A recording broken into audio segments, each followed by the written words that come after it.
Now, the big development in markets overnight was the German confidence report, which came out much stronger than expected. It showed that confidence had reached to a 7-month high and does suggest that industrial production in Germany is recovering strongly.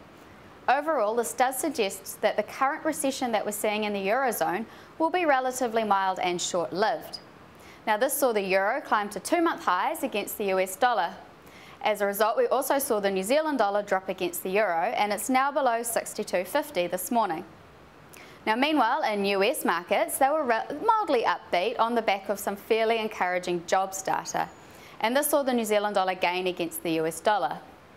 Nonetheless, if we do look at the past week, we have seen all three of the major commodity currencies ease. It's the New Zealand dollar, the Australian dollar and the Canadian dollar. Now, our FX strategists aren't reading too much into the decline that we've seen over the past week. They see these currencies as consolidating, with some profit taking follow the strong gains that we saw over late January and early February.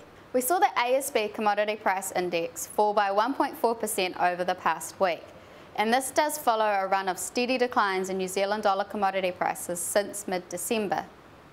Now, what's contributing to these declines is some correction in world prices for commodities from quite elevated levels. But the strength in the New Zealand dollar is also eroding some of the returns.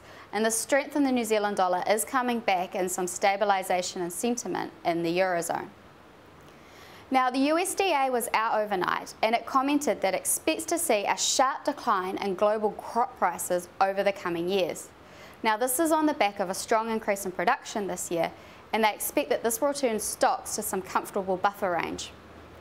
Now, as a result, they are predicting that US corn prices will fall by 20% this year.